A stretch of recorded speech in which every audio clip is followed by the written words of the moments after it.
I'm Jason. I'm 34, and that night I was driving alone down a desolate road in the middle of Kansas. I'd just wrapped up some work in a nearby town and was heading home, but it was already pretty late, and the road seemed to stretch on forever. I was tired and hungry, so I decided to pull over near a bridge that crossed a river. It was a small wooden bridge, nothing special really, but it seemed like a good spot to take a break. The place was so quiet that it felt more oppressive than peaceful. The silence was total, and all I could hear was the distant sound of the river running under the bridge. Then, I saw something strange. In the darkness, on the other side of the bridge, there was a figure. It was standing in the shadow, barely noticeable, but its posture was too stiff to be just a regular person. Since I didn't pass by there often, I thought it might be someone hitchhiking, maybe someone who needed help. I watched for a few seconds before I decided to roll down the window and call out to them. "Hey, buddy, you need a ride?" I yelled, hoping they'd come closer. What happened next, though, froze me. The figure didn't move right away, which made me feel uneasy. But after what seemed like minutes, it started walking toward me, slowly, almost unnervingly slow. It was a man, or at least he seemed to be. He was wearing a dark coat, but I couldn't make out any clear details because of the poor lighting. When he got close enough, I saw his face. I'll never forget that stare, cold, expressionless. His eyes were so empty, it felt like there was nothing inside. The silence between us was uncomfortable. I couldn't tell if he was ignoring me or just couldn't speak. Then, all of a sudden, fear hit me hard, and I realized something was very wrong. But still, I tried to stay polite, so I nodded and asked, "So where are you headed?" He didn't respond. Not a move, not a sound. The man just got in the car and sat in the passenger seat, facing the window, without saying a word. What made it even creepier was that there was no sound when he sat down, like a shadow materializing beside me. I don't know why I kept driving. Maybe it was the desperate need to get out of that unsettling silence. But that's exactly what I did. The road was dark and empty, and the headlights only lit up what was right in front of us. I tried to focus on driving, but it felt like something was watching me. The man beside me didn't move at all, just sat there like he was completely disconnected from everything around us. I wanted to talk, to ask him something, break the suffocating silence. But something stopped me. Fear was taking over, and I had no idea why. All I wanted was to get to the nearest town and get rid of that unsettling passenger. Finally, after a long and winding drive, I made it to town. I passed the main entrance and stopped at the first open diner, where a few people were sitting. I glanced at the passenger seat, but the man was gone. He had just disappeared. I tried not to think too much about it, convincing myself it might have been some kind of delusion. Maybe my mind playing tricks after so many hours of driving alone. But when I walked into the diner and asked about a local landmark, the waiter looked at me like I was speaking a different language. He told me he'd never heard of anyone on the road like I described, and that even the bridge I mentioned wasn't known around there. I stayed for a while, trying to process what was happening, when something even stranger occurred. A man sitting at a nearby table got up and walked over to me. He looked older, his white hair standing out against his worn, simple clothes. His expression was serious, like he knew something I didn't. He asked me if I had picked up a ride near a bridge, and when I said yes, he stepped back quickly, almost like he'd seen a ghost. That's when I started to feel this eerie sensation. Like all the answers I needed were right there in front of me. But at the same time, they were completely out of reach. Later that night, when I was leaving the diner, I decided to go to the police to see if anyone knew anything about the bridge or disappearances in the area. The officer who spoke to me looked at me with this tired expression, and for a moment, it seemed like he was holding back a laugh. But when I mentioned the bridge and described the man, his face went serious, and he told me I shouldn't be talking about it. In a low voice, almost a whisper, he told me there was a local legend about disappearances that always happened near that bridge. People would vanish there, and some of them were never seen again. The worst part, he said, was that sometimes those who hitched rides on that road ended up being just another victim. Those words haunted me that night. The officer warned me to be careful and suggested I stay away from the area, but I couldn't shake the feeling that everything going on was somehow connected. I needed to understand more about that bridge, about what really happened there. The next day, I decided to go back to the road, this time in the daylight, to see if I could find anything that could explain what I'd experienced. When I got to the bridge, everything seemed normal, but there was this discomfort in the air, like something was lurking. I walked to the edge of the bridge and looked down at the river below, but I couldn't shake the feeling that someone was watching me, like that silent presence was still there, waiting. That feeling of being watched became unbearable. The wind started to pick up, and the branches of the trees around the bridge swayed in an unsettling way, like they were trying to break free from their roots. That's when I noticed something strange along the riverbank, marks, like something had been dragged through the water. I crouched down to take a closer look, and then, among the bushes, I found a piece of torn fabric. It wasn't something you'd normally find in a remote area like that. It looked like a piece of clothing, maybe from a jacket. The fear intensified, and my heart started racing. Something was wrong, very wrong. With the piece of fabric in my hands, a wave of terror washed over me. I was starting to put the pieces of the puzzle together, but none of them seemed to fit naturally. Why was that piece of clothing there, near the bridge? Who had passed through that place, and what had happened to them? The answer slipped away from me, but one thing was clear. There was something supernatural, something that couldn't be explained logically. I got back in the car and headed back to town, determined to investigate further. I didn't know exactly what I was looking for, but I felt like I needed to know the truth, even if it meant facing something darker and more dangerous. When I got to town, I decided to visit the old public library, where local history was stored in dusty files of old newspapers. The librarian, an elderly man named Richard, looked at me with suspicion when I mentioned the bridge, but after a while, he gave in. "There are more stories about that bridge than you can imagine," he said in a grave tone. Richard led me to a dark corner of the library and showed me newspaper clippings from decades ago. The reports were disturbing. Disappearances, some dating back over 50 years, all tied to that bridge. But what really sent chills down my spine was what he said last. "The man you saw, it's like he's a shadow. He doesn't belong to this world." Those words from the librarian echoed in my mind as I left the library. How could someone not belong to this world? What did that mean? I was starting to question my sanity, but I knew I couldn't just ignore what had happened. I had to go back to the bridge. When I got there, something felt different, like the air was heavier, denser. The river was still flowing, but the discomfort was tangible, like everything was watching me, waiting. I walked to the edge of the bridge and stood there, staring at the water below, trying to understand what could have caused so many disappearances over the years. That's when I heard a sound, something faint, almost imperceptible, like footsteps on wet earth. I turned quickly, but there was no one.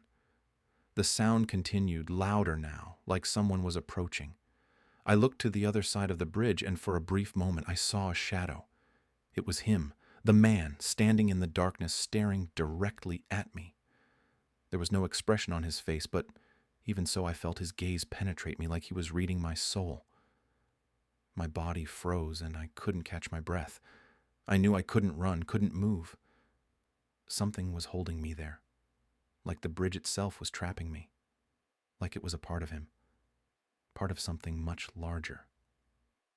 With every step the man took, I felt like the world around me was fading away.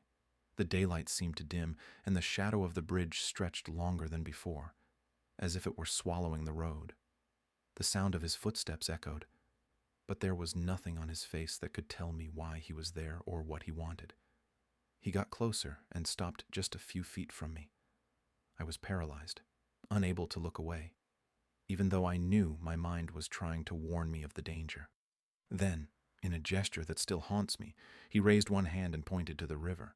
I followed the movement of his finger, and what I saw made my blood run cold. At the bottom of the river, beneath the bridge, a figure floated in the water, submerged, but just visible enough to be recognized. It was a body. I couldn't make out clear details, but the position of the body and the frozen expression on its face told me everything I needed to know.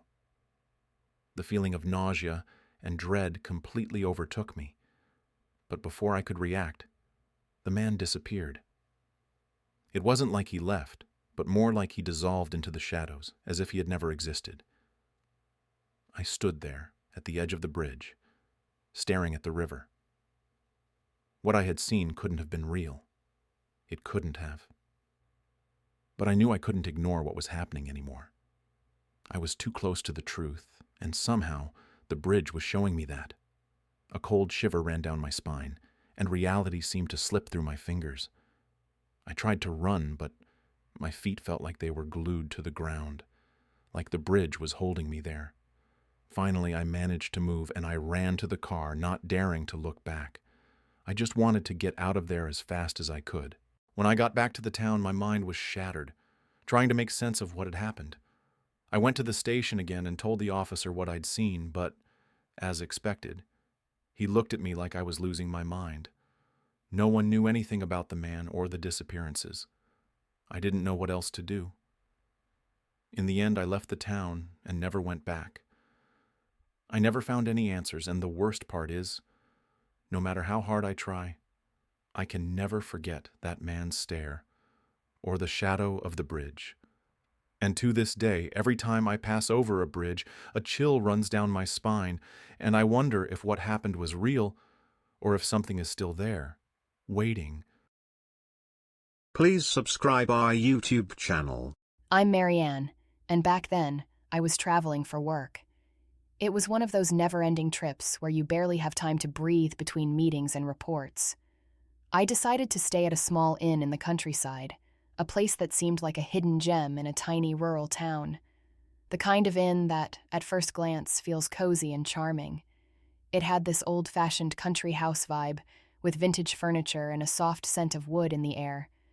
The owner, a simple-looking guy with an easy smile, welcomed me with a warmth that seemed to match the place itself.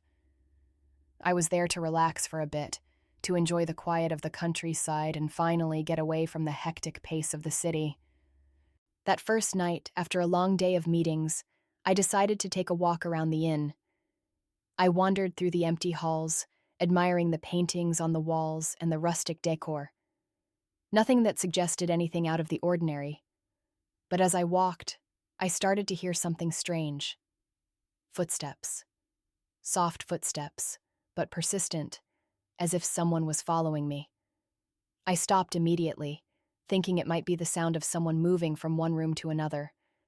When I turned to look, there was no one there. No shadow, no movement.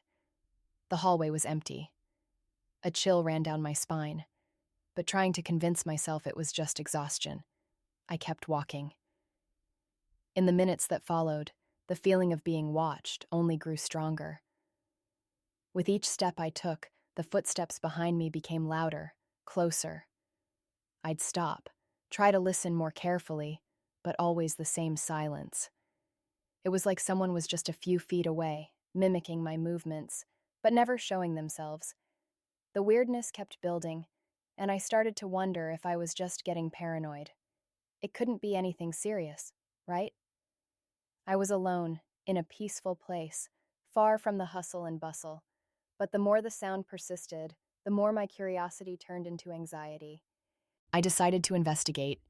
I went down to the reception, where the owner, an older man with graying hair and a tired expression, was sitting and reading a newspaper. He looked at me with a smile that seemed a bit forced, but nothing out of the ordinary. I asked him about the sounds I'd been hearing, trying to keep it casual. He hesitated for a moment before answering, like he was carefully picking his words. "Oh, the house has its mysteries, you know," he said, with a faraway look in his eyes, as if he'd been momentarily transported to another place. "But don't worry. The noise you're hearing is just The wind, maybe. But I could feel he didn't believe a word of it. That night, the footsteps continued, but now they were even clearer, more persistent. I couldn't ignore them anymore, and it wasn't just the sound. Something felt off, like the very atmosphere in the place was thick with energy, something heavy in the air. I knew it couldn't be a coincidence, so I decided to take action. When the footsteps started again, I decided to follow them. My curiosity took over in a way I couldn't control. I went back into the hallway, and as I heard the footsteps once more, I kept going.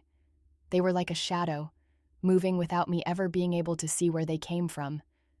The feeling of being followed was overwhelming, and fear settled in my chest with every move. I made my way to the end of the hall, where a door was slightly ajar, with a faint light spilling through. I opened the door without thinking twice, my heart racing. What I found inside was something I could never have imagined. The room was empty, except for a huge mirror on the wall, reflecting nothing but the darkness of the room. But somehow, it felt like it was watching me. I slowly approached, the sound of my footsteps echoing in the emptiness of the room. That's when I saw it. In the reflection, there was a shadow, an indistinct figure, as if it were standing right behind me. But when I turned around, nothing was there. Just silence. My body froze. The mirror seemed to be hiding something, like it was a portal, something that shouldn't be seen. I quickly shut the door, trying to shake off the feeling of dread, but I couldn't ignore the coldness creeping inside me. Back in my room, I could barely sleep. The fear kept following me, like a shadow that wouldn't leave me alone. When dawn finally came, I thought maybe it had all been a figment of my imagination. The exhaustion, the tension from the meetings, the isolation of the place. I needed to get out for a bit, take a walk around town, and get some fresh air. During breakfast, I talked to the owner, who seemed even more tense than the night before. He avoided my gaze, like something was really bothering him.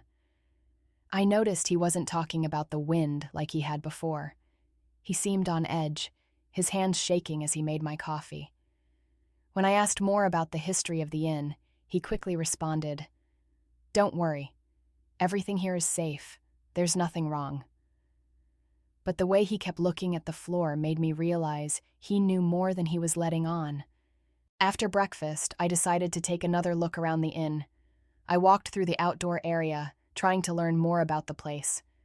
At the far end of the property, near the fence, I found a small chapel, completely deserted. The door was locked, but the broken windows allowed me to peek inside at the dark interior, with melted candles scattered on the floor and strange symbols carved into the walls. Something about that chapel caught my attention, a feeling that something terrible had happened there. I couldn't stop thinking about the story the owner of the inn was trying to hide.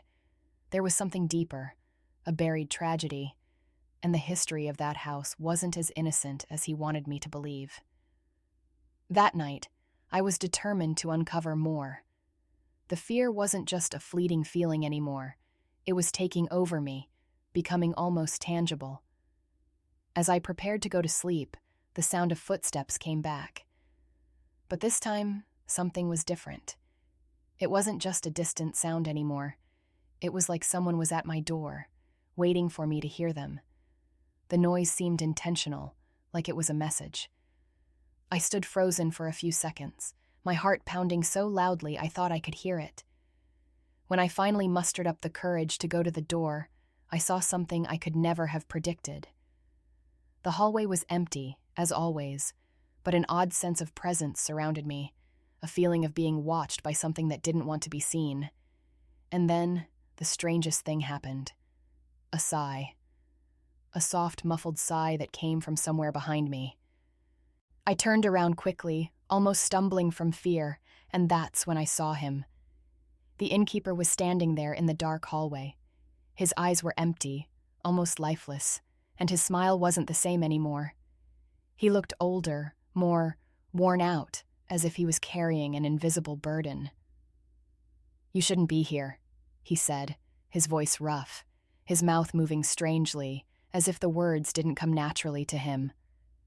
I didn't know what to think, but the sense of danger was clear. He was trying to warn me, but why? What was he hiding? I stayed silent, staring at him, trying to make sense of what was happening. The man who had once seemed so welcoming now stood before me as an almost unrecognizable figure. I wanted to scream, but something held me back. It was something in the way he looked at me, like he was daring me to uncover the truth. He spoke again, in a near whisper. "You need to leave. The house won't let you go." I didn't understand what he meant, but the urgency in his tone was tangible. Not knowing what else to do, I started backing away, moving to the other side of the hallway. But the footsteps came back, louder, more hurried. They weren't a distant echo anymore. Now they were right next to me, as if they were closing in with every step I took. I was being surrounded, and I knew it. The house was alive in some way, and it was following me. In a desperate impulse, I ran to the reception. The man was gone, but there was a small door at the back I had never noticed before. It was open. Without thinking, I went inside and found a narrow staircase leading down to the basement. I hesitated for a moment, but curiosity was stronger. The darkness below seemed to call to me. As I descended, the footsteps behind me continued, but now they were more intense, as if they were pushing me forward. I reached a dark room, where the smell of mildew was so strong it almost made me gag. In the center, there was an old wooden table, and on it, a pile of yellowed papers. When I got closer to look, what I found left me speechless. It was the innkeeper's story, but something was wrong. He wasn't the original owner of the inn. He had been involved in an accident, something terrible that had happened decades ago, something no one had ever known about. The mirror I had seen the night before, the chapel, everything made sense now. The papers were written in hasty handwriting, as if someone had tried to hide the truth. The innkeeper, once an ordinary man, had been involved in a tragedy with his wife, a strange accident in that very house. They had died there, but the most disturbing part was that the innkeeper wasn't the only one responsible. There was something else. Something supernatural that he seemed to have summoned, something that now had control over the house and the souls of those who lived there. I felt a wave of panic spread through my body, as if the air around me was tightening. The house, in some way, was alive, and the deaths that had occurred there had left a deep mark. It wasn't just the owner who was trapped in that place, but anyone who dared to get close to it. Suddenly, I heard a sound, louder than anything I'd heard so far, and I turned to see a shadow moving quickly across the wall. When I looked at the mirror, I saw the reflection of a woman, pale and with hollow eyes, standing beside me. I screamed and tried to run, but the door was locked.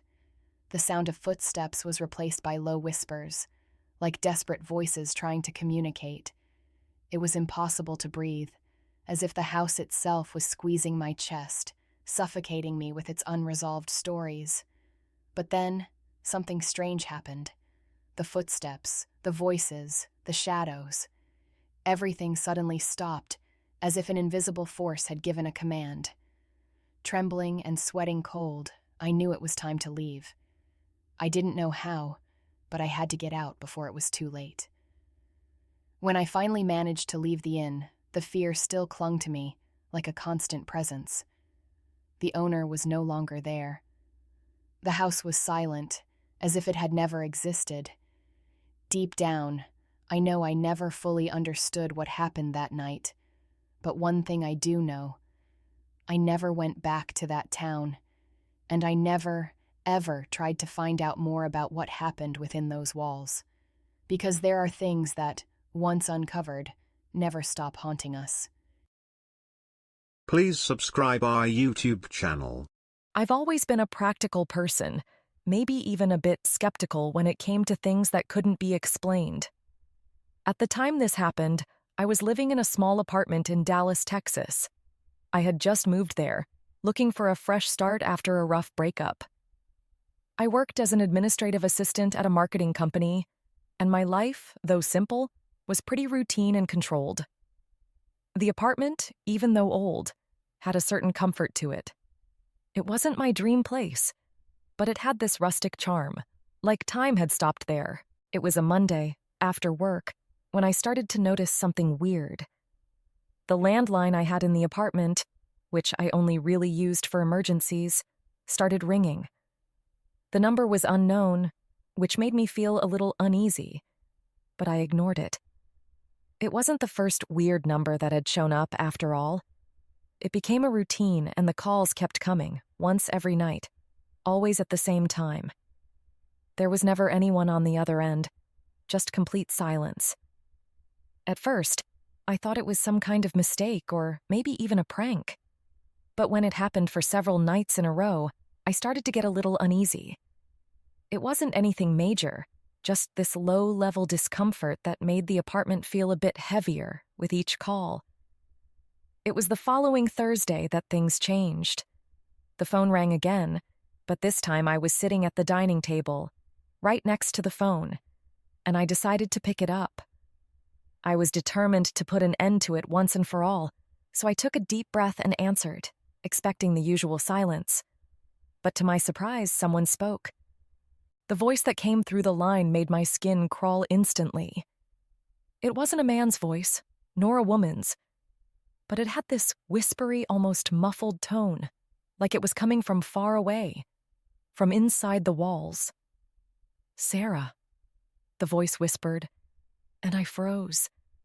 No one had ever said my name like that before, with such a sense of hopelessness, like they were trying to reach out, but didn't know how. Panic hit me right away, and I slammed the phone down.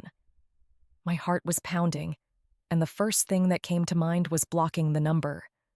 But there was no number visible, just the word unknown. In the days that followed, the calls kept coming, but now they were more insistent, more urgent. I tried everything, changed my phone number, contacted the phone company to block calls from unknown numbers, but nothing worked. Every time I thought it might stop, the phone would ring again. I was getting more anxious, more desperate. The voices were always different, but they always said my name, with that same whispery tone, like they were coming from somewhere I couldn't reach. It was on a cold Friday night, when the wind was howling through the broken windows of the old building, that it reached an unbearable point. I was watching TV, trying to distract myself, but the weight of those calls still hung over me. At exactly 10 p.m., the phone rang again. I almost knew what was coming, but something inside me told me I had to answer, like it was the only way to figure out what was going on. I took a deep breath, and with trembling hands, I picked up the phone. This time, instead of the whisper, the voice sounded a bit clearer. "Don't ignore me, Sarah," the voice said, with an insistence that made me shiver. The way my name was said felt more like a threat than just a call. My whole body recoiled, and an intense coldness took over me, even though I was warm inside the apartment. I tried to speak, to scream something, but my throat was dry, and the only thing I could do was stare at the phone, still in my hand. Before I knew it, the line was dead. There was no sound anymore, just the emptiness of silence. I tried to rationalize it. Maybe it was some kind of prank, an elaborate joke from a friend. But when I checked my social media, I realized no one had the slightest idea of what was going on. Fear started to mix with the feeling that this was something much bigger, something beyond any logical explanation. Then, that night, when everything was so still and the shadows on the walls stretched in strange ways, I heard it again. "Sarah, you don't know who I am, but I know what happened here." I froze. I didn't know what to do anymore. The words of the voice kept hammering in my head. "I know what happened here." And that was getting personal. I had lived in the same apartment for months, knowing nothing about the previous tenants, except for a few superficial conversations with the neighbor upstairs. But at that moment, something inside me realized there was more to this place than I could understand.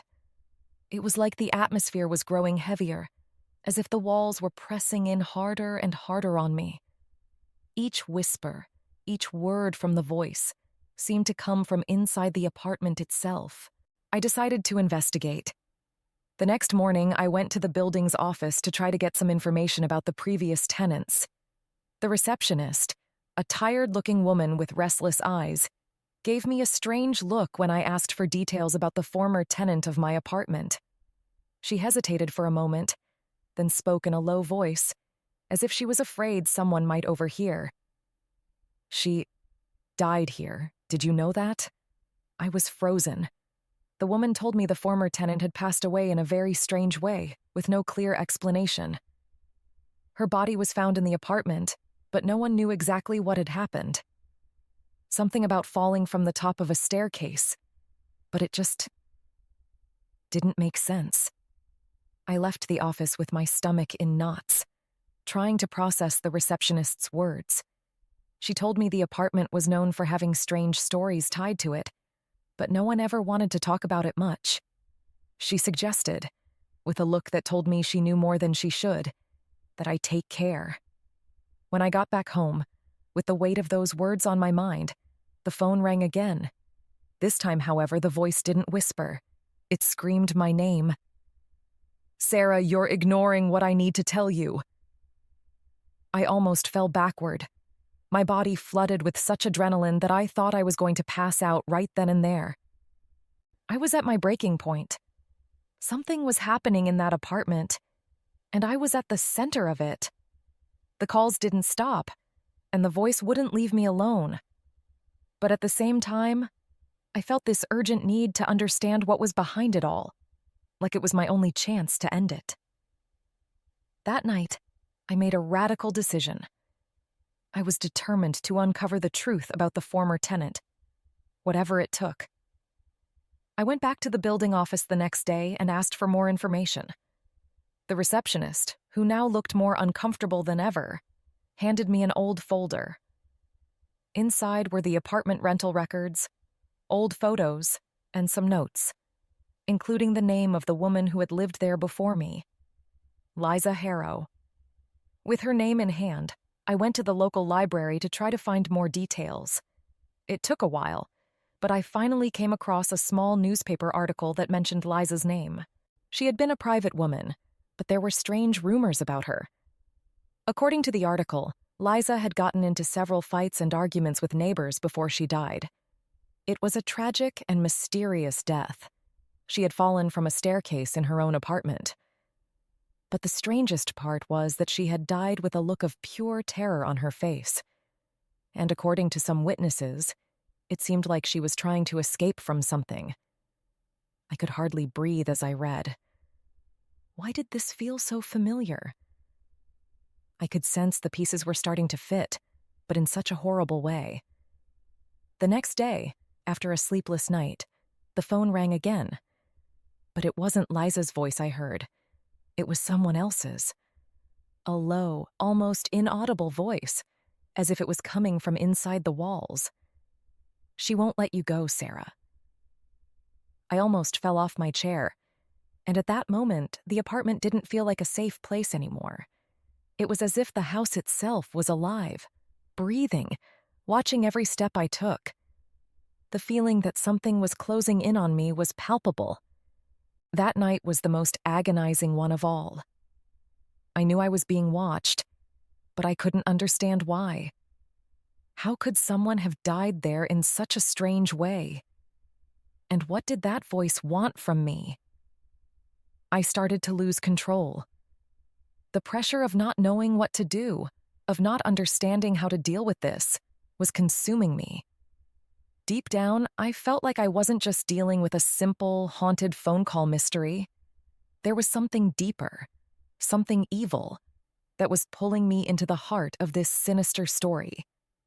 As the days passed, the pressure kept mounting. I noticed that the voices, which had once been just an annoyance, were now becoming more aggressive, demanding attention, demanding something I didn't want to give. And then, one Saturday morning, something unexpected happened. I was in the apartment hallway, grabbing something from the shelf, when I heard a noise coming from the living room.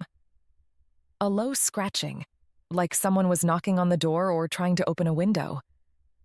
When I looked toward the living room, I saw something I couldn't understand. The light in the room flickered briefly, and I saw a shadow.